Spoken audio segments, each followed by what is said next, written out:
Sardine Trésor mitondra tsiro amin'ny fiainantsika isan'andro, manolotra anao ny vaovao. Sardine Trésor amin'ilay tiako be. La 4G Batelma vous présente Ny vaovao.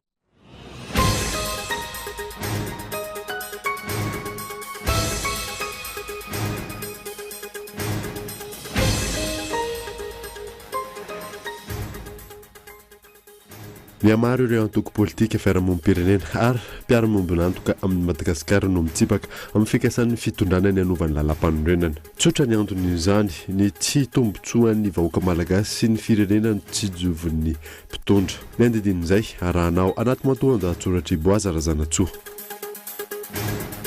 Ampahany tamin'ny document de travail tamin'ny asan'ny comité consultative no niraisin'ny fitondrana amin'ny anovanan'ny lalam-panorenana fa tsy izay voalaza ny tatitra ofisialy natolotra izy ireo ny gouvernement anatsarana lalàna amin'ny fen'ny fifidianana izay tsy tokony ikitiana lalam-panorenana. Maresaka iraisam-pirenena toy ny fanadadiana momba n'ilay asa fampirona tao Hollande raha lehilahy iray faharoa raika amby roapolo taona no voatazon'ny mpitandro ny filaminana. Ny andidin'izay arahanao afaka fotoana fohy.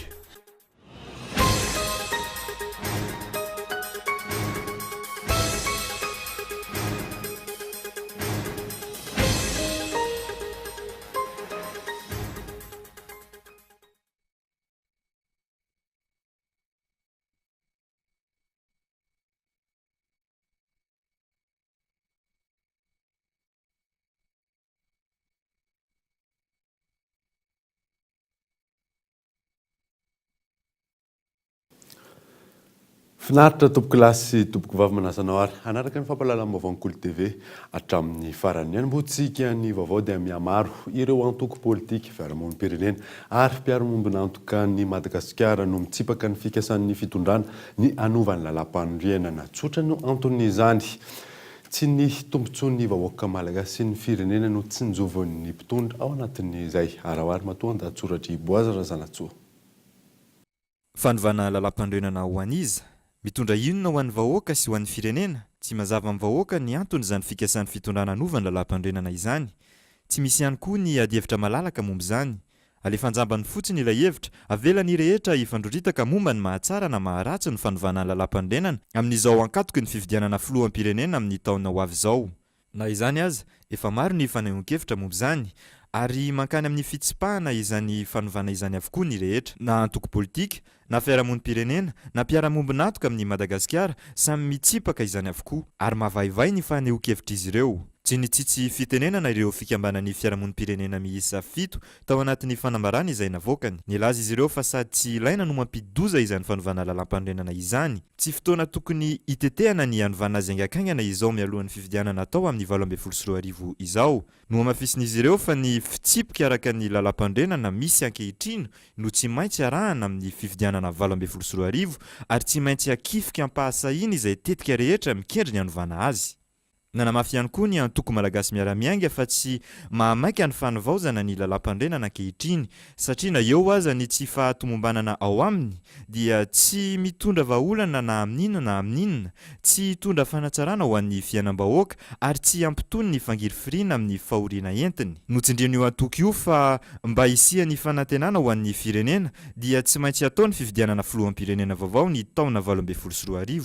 Tahaka izany ihany koa ny fanehoan-kevitry ny masovoan'ny Etazonia Robert Yamate. Nanamafy ity farany izay efa nanrotsaka mitentina $2 tao anatin'ny basket fond anatanterahana fifidianana fa ny fifidianana tamin'ny 13 dia azo ambara ho fifidianana niaingy avy amin'ny faneren'ny fianakaviam-be iraisam-pirenena ihany fa ity amin'ny taona 12 ity no azo ambara fa i Madagasikara manokana no mikarakara azy ho an'ny vahoaka malagasy, ho an'ny firenena malagasy ka izay no hitako zava-dehibe sy anomanana io fifidianana filoham-pirenena io tsara mialoha ny zavatra rehetra. Manao toy vakana makany amin'ny fanoherana ny fanovana ny lalam-panorenana ny fanehoan-kevitra amin'izao fotoana izao. Tsotra ihany koa ny anton'izany. Ajao aloha ny misy, izay vao mitetateta mikitika sy manatsara nefa misy. Tsy ahivina fa maro ny tsy fanajana ny lalam-panorenana ny tranga teto amin'ny tany sy ny firenena raha tsy iverenana ny andininy fa 450 mikasika ny fanendrena ny prime ministre. Tsy ajorony mpitondra ihany koa ireo rafitra hian'izy ireo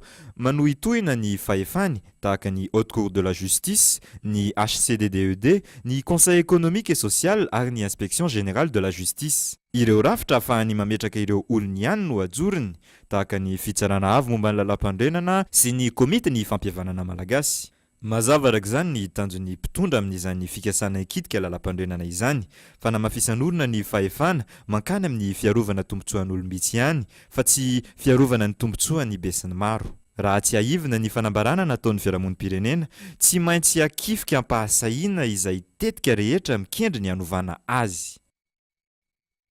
Ampahany tamin'ny document de travail tamin'ny asan'ny comité consultative no niraisan'ny fitondrana amin'ny anovana ny lalam-panorenana fa tsy izay voalazan'ny tatitra ofisialy natolotra izy ireo ny gouvernement anatsarana ny lalàna mifeny fividianana izay tsy tokony ikitiana lalam-panorenana. Fezora Valy.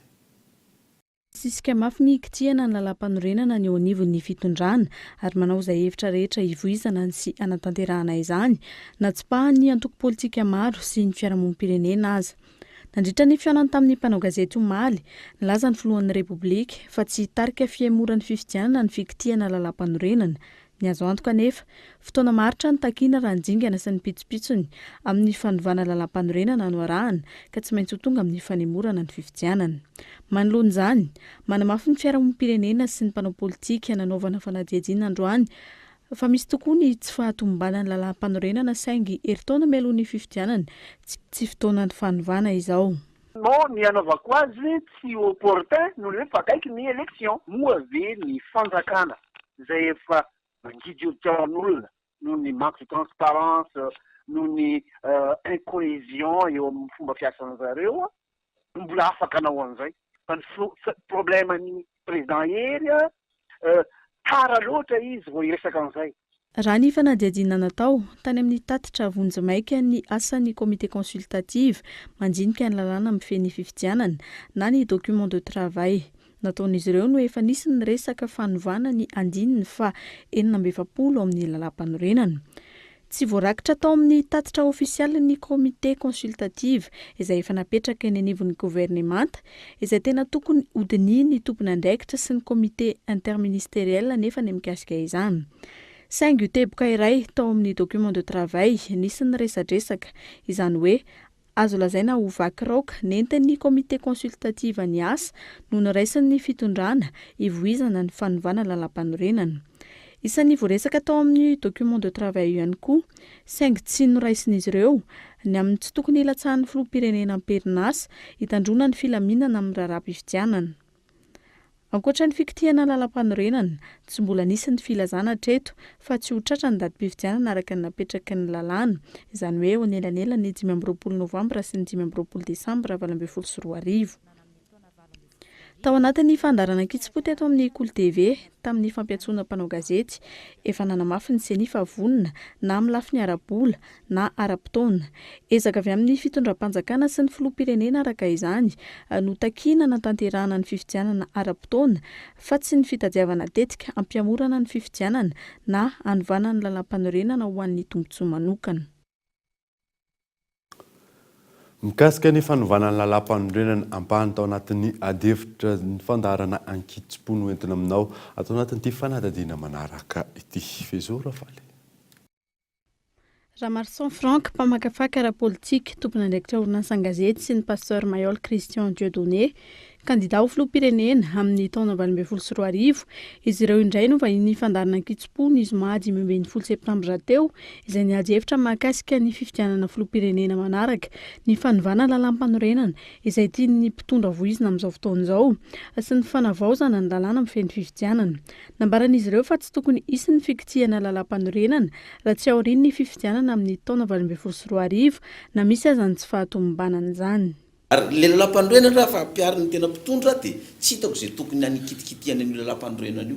Fa ny olana amin'ilay lalam-panorenana misy manko, le mpitondra eo teo aloha efa nametraka an'io lalam-panorenana io dia efa nasiany karazany hoe balizy arofaniny eo ka raha tsy zahantsoniny eo fa olona hafa dia ho sahirana izy amin'ity andininy anankiray ity, tsy tokony isy kitiana mihitsy ny lalam-pandroena raha tsy vita ny fifidianana aloha raha ohatra ka hoe ikitika an'io lalam-pandroenan'io ihany zany ny fanjakana ary ny eritreretin'ny olona zany sy hoe okitian'ny fanjakana aminazy io manko dia le hoe efa nytenen'ny premier ministre iny hoe tsy maintsy jerevana kely io le mikasika an'le filoham-pirenena hoe roa volana alohan'ny elany tsy maintsy mametram-pialana izy satria hoe tsisy an'izany ny any amin'ny firenena lehibe sy ny firenena matanjaka any fa ny antony nanaovana an'io nefa ny fahitako azy dia ity mba hitovizan'ny lenta eo amin'ny candidat tsiraray avy dia hoe ny candidat rehetrarehetra zany tsisy eo amin'ny fitondrana fa ivelan'ny fitondrana daholo dia mba mitovy l'essence amin'izay fotoana zay fa tsy hoe akory ny hoe nefa nisy hatramin'izay ny eo amin'ny fitondrana foana ny tsy maintsy mahazo laka mahazo fahefana zay olona mpitondrana dia tsy maintsy ampiasa ilay filazainy olo prérogative de puissance publique dia mba hitovy leta ka tsy fantatro hoe asana le premier ministre aveo mahitantara politika hoe tsy mbola fanta aveo fa efa nisy an'izany dia izy ozy dia hoe tsisy an'izany eran-tany ke marina fa hoe mety tsy miala le filoha fa tsy mandray andraikitra izy tsy miditra anatina ataontsika hoe campagne électorale le filoha amin'le fifidianana fa raha ta hilatsaka izy dia amin'ny tena manokana izy milatsaka fa zany hoe tsy manao interima ihany le filoha fa eto amintsika dia hoe sahirana satria misy crise politique tena misy eto le mpitondra dia malaza mikolikoly malaza hoe cupide tia vola dia tsy mintsolo le vahoaka hoe royady ve mbola rapitso afaka ampandroso any Madagasikara royady ve ataontsika hoe mbola hiasa ho an'ny ataontsika hoe bien commun ho an'ny rehetrarehetra zay no zava-misy eto raha toa araka mahalinanao ny anaraka ny ady-hevitra azadiny manaraka ny famerenana ny fandarana isaky ny talata amin'ny roa tolakandro isaky ny zoma ry ny fampahalalam-baovao amin'ny teny frantsay kosa ny ady-hevitra ao anatin'ny fandarana Ankitsipo. Tafiakatra telo ireo namony ainy vokatry ny lozam-pifamoivoizana ny tranga teny Ankazobe niatra tamin'ireo mpampianatra avy nandray contrat de travail teny Mahamasina efa iverina mandry tsara mandidina ny 5 kosa ireo naratra izay efa tsabona etsy amin'ny Asiaraka raisy ny fanjakana Antanana nisy tamin'ireo mpampianatra Frama niazo an-drenivohitra no efa nitrosa tamin'ny banky mandinika hiakarana aty an-drenivohitra raha ny fanazavan'izy ireo ahoana araka izany ny fanonerana ny volan'indramina izay eto amin'ny Cool TV FM dia mirary fiononana ho an'ny fianakavian'ny namony ainy ary mirary fahasitranana kosa ho an'ireo naratra. Nanoizantsika ny vaovao dia tapaka ny lalam-pirenena fahafito manomboka ny tolakandro teo noho ny fahatapahan'ny tetezana iray ao anelanelany Ambositra sy Ambohimaso Fianaratsoa fiara vaventy nitondra entana mavesatra mihoatra ny tokony izy no natonga izay fahatapahany lalana izay raha ny loharanom-baovao avany an-toerana tsy misy kosa ny ainana fohy. Lafim-baovao afa-tanteraka kosa indray dia manodidina ny 7 isan-kerinandro ireo fianakaviana tonga manantona ivitoerana hitazana olona manana fahasembanana ara-tsaina izay mbola ahilikiliky ny fiarahamonina manodidina ny 4 alina ariary hatramin'ny 2 hetsy ariary isam-bolana ny saran'ny fampianarana olona manana fahasembanana ara-tsaina amin'ny ivitoerana iray izay nanaovana fanadaniana Fezora Valy.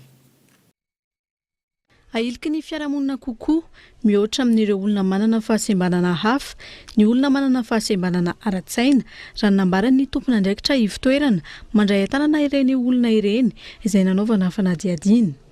Amin'ny ankapobeny, olona manana fahasembanana ara-tsaina manodidina ny 7 isan-kerinandro no entin'ny fianakaviany amin'ireny ivitoerana ireny, saingy tsy araka avokoa ny mandray tanana azy noho ny fahasamihafan'ny aretina misy eo amin'izy ireo. Misy ao amin'ny 46 ans izy âge réel 46 ans fa ny âge mental ny 4 ans ohatra ny ankizy kely 4 ans izy. Rehefa mental dia raisiny daholo IMC, épileptique, autiste, trisomique ohatr'izay. Ny ankizy manana fahasembanana ara-tsaina tsinona miovaova arakaraka ny toetrandro ny comportement zareo dia misy fotoana miova ry zareo dia manakorotana ohatrany. Finiavana sy fanetretena kosa no takiana amin'ireo mpanabe olona manana fahasembanana ara-tsaina. tsisy fahasarotana zany fa mila fotsiny olona manana fanetretena dia fitiavana le izy satria misy ohatra zao ankizy efa ngeza be mbola tsy mahay mifafa izy any amin'ny toilette dia enao mamafana azy dia ampianarinao miborosy nify ry zareo ampianarinao mandro ry zareo misy ankizy le mirarakivo be reny dia enao mamafana azy dia ampianarina mamafa ry zareo ohatrohatr'izany. Tsy tony olon-drehetra tsy ho afaka ny ho tafita lavitra amin'ny fianarana ireo olona manana fahasembanana ara-tsaina fa namaevanana ny fianakaviana sy ny manodidina azy kosa no atao amin'ireo ivitoerana manabe azy ireo ahaleo tena. Izay zao ohatra mampianatra ny ankizy manao gâteau, mampianatra ankizy manao tapis, manao mandrary ohatr'izany dia io nentin'ny ankizy miasa satria raha hiasa any amina société ry zareo na ohatr'izany ka sanatria eo mpanaovana asa mifanintona tsisy olona zaka ohatr'izay itsika manodidina zany mba micomprendre an zareo hoe efa ohatr'izao ry zareo efa renina ry zareo satria zany ny fahasembanana raha sembana izy teraka dia sembana izy mandrakizay fa rehefa miditra aty amin'ny centre spécialisé ry zareo mba miova tsikelikely lasa autonome mba lasa tsy agressif atsony ankizy autiste ohatra. Hatreto amin'ny alalan'ny fifandraisana no hananan'ireo fikambanana entimanana ahafana mandray tanana olona manana fahasembanana ara-tsaina. Kanenay aloha zao raha tsy miresaka samy fantatra olona zany vao fantatra hoe ary misy olona ohatr'izao manampy anareo mifampiresaka aman'olona fa raha zay hoe ohatra hoe hiandry ny fanjakana na ny dia tsisy hoe ho any aminao zany izy ohatr'izany. Ho an'ny ivitoerana nanaovana fanadihadiana eo anelanelan'ny 4 alina ariary hatramin'ny iray hetsy ariary isam-bolana no alohan'ny fianakaviana amin'ny fanabeazana olona iray manana fahasembanana ara-tsaina miovaova araka ny toetra sy ny tranga iainan'ilay marary. Isan'ny olana sedrain'izy ireo ihany koa hatreto raha ny fanazavana ny tsy fanajana ny zon'ny olona manana fahasembanana izay mbola ady goavana eto Madagasikara. Alohan'ny anarantsika ny toy ny vaovao ireto misy dokavarotra.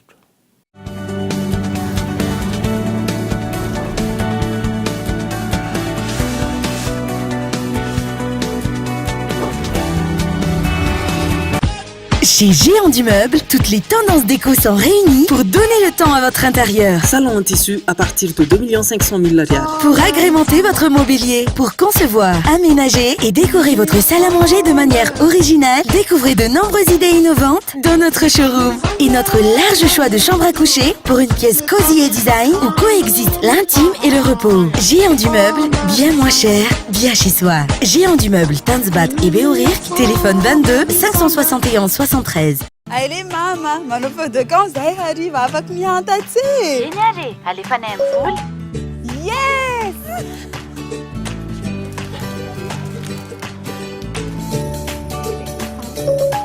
Ataontsika amilay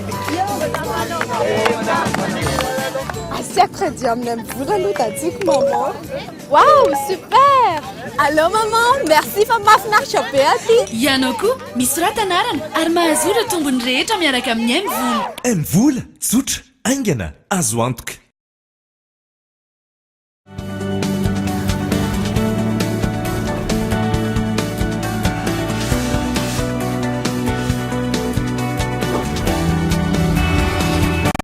Stylo Flair. Stylo Flair manolotra anao Quiz School. Flair, stylo pour tous. Shoprite ny mora indrindra trany manolotra anao Quiz School.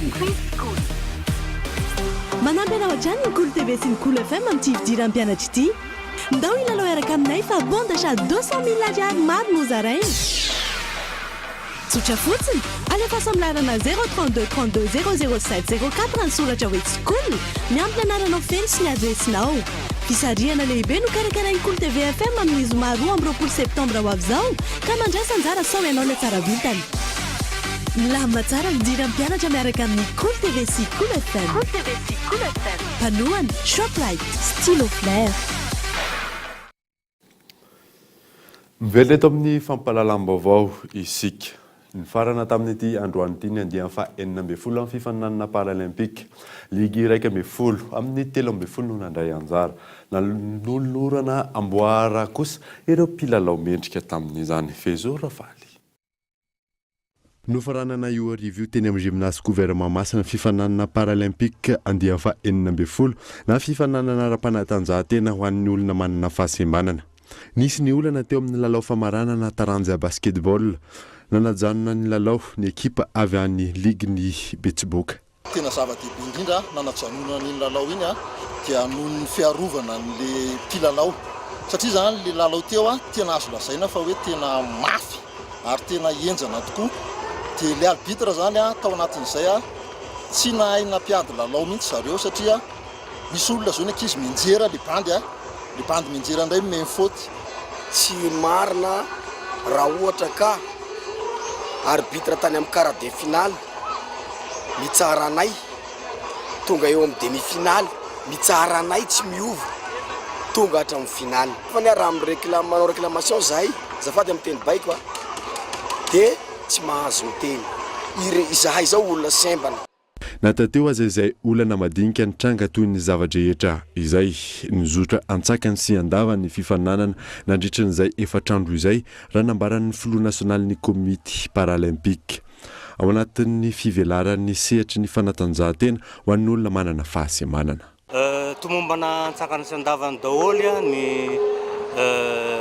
lalao nataon'ny atleta paralympique anay ary zany dia no ny siniavan'izy ireo anao zavatra ary raha ataoko hoe nisy sampona kely tamin'ny basket finale lehilahy dia tsy avy amin'ireo atleta reo loatra fa noho ny fahitan'izy ireo fa misy eritreretin-jareo fa misy fitonga ilanana ny fitsarana ny lalao dia zay ny nahatonga an'ilay fikorotanana kely fa amin'ny ankapobeny dia nizotra ara-dalàna ny compétition zay nitanterahana tamin'ity championnat national ity.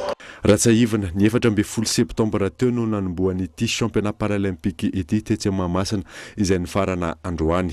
Isan'ny taranjany lalaovina tao anatin'izany tennis de table, lao tennis, pétanque, basketball, bosia. Misy 22 kosa ireo taranja ara-panatanjahantena ho an'ny olona manana fahasembanana ary misy amin'izy ireo ny tsy mbola atao eto Madagasikara. Ny fampitaovana no isan'ny sakana ho an'izay raha ny fanazavana ka anaovan'izy ireo antsoava amin'ny tompona andraikitra sy ny malala-tanana.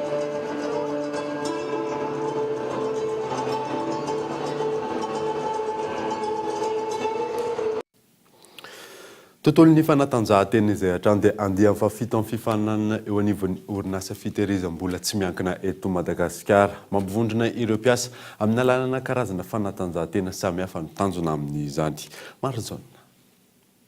Tena be valala noho ny famehy fotoana ny andiany fa 7 ao anatin'ny fananana ho an'ny karazam-panatanjahantena fitehirizam-bola tsy miankina nanotivitana eto Madagasikara amin'ny ankapobeny. Karazam-panatanjahantena maro moa no ny saluran'izy ireo tao anatin'ny izany. Finale sport interagence ny izay otivitana ray volana mahery moa nanomboan'izy io. Agence 13 atao anatin'ny otivitana no mandray anjara ao anatin'ny faritra folo ary maro ireo taranja izay andraisana anjara ao ny sport collectif toy ny football, ny basketball, ny volleyball dia misy ihany koa ny individuel toy ny athlétisme dia misy ny kilalao maro isan-karazany ny beloty, ny domino, ny loto. Tanjona anaovana an'ilay izy dia voalohany io fananana sport io zany dia isan'ny ambom-piona ny mpiasa sy ny mpitantana 700 mahery ny hoe anamafisana ny fifandraisana eo amin'ny samy mpiasa sy ny mpitantana. Tafiditra ao anatin'ny tanjona ihany koa ny entina amelombelomana ny toe-tsaina izay tia mifaninana ao anatin'ny mpiasa tsirairay. Raha ny vokatra teo amin'ny volleyball dia lasany avy any amin'ny farimbona rehefa nandavo ny tambatra izy ireo. Teo amin'ny basketball kosa dia norumbany vonjy ny fananana rehefa nanirika ny fanavotana. Teo ny baolina kitra mazava ny fivoahana ho an'ny farimbotsoa izay nandresy mazava ny tambatra tamin'ity fananana ity. Tsara mampafantatra fa izao fananana izao dia mivelatra amin'ny sehatra rehetra ary inona sy antenana fa ivoaka ihany koa ny ekipan'ireto otivitana ireto ao aoriana kely ary iampy ihany koa izay fananana izay ao anatin'ny karazam-panatanjahantena izay isin'ny fifamefana nefa ny fandraisan'ny rehetra izay fanatanjahantena izay.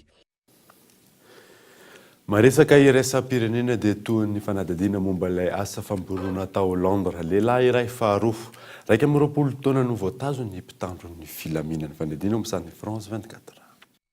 Roapolo kilometatra atsimina andrefany Londres nidiny mpitandro ny filaminana tanteraka ny tanànany Chambéry. Trano iray no nikazan'ny force anti-terroriste raha ny fitarainan'ireo mponina dia nisorona faran'izay aingana izy ireo teny an-toerana. Raha ny fanazavana hatrany dia natahotra daholo izy ireo. Maraina ny sabotsy no efa nalambotra olona iray ny tompona andraika. Ny aliny sabotsy dia mbola nahatratra olona faharoa izy ireo raha ny fanamarana tamin'ity androany ity. Lehilahy raika amby roapolo taona io ayahina io ary efa atao famotorana tanteraka. Raha nambaran'ny mpitandro filaminana trano dia vavolombelona tsy latsaky ny raika amby roapolo sy roanjato no horaisina ambava. Efa jerena amin'ny antsipiriany ihany koa ireo horonan-tsary tamin'ny caméra de surveillance miampy an'ireo vidéo amateur 700 izay voaray. Raha tsy haivina dia ity ny asa famporona fahadimy tato anatin'ny embolana tany Royaume-Uni. Dia iny maresaka iraisam-pirenena iny manakatona ny fampalalam-baovao tamin'ity alina ity. Ankasitrany ianao nanaraka izany. Soavamandry dia veloma mifodalo tompoko.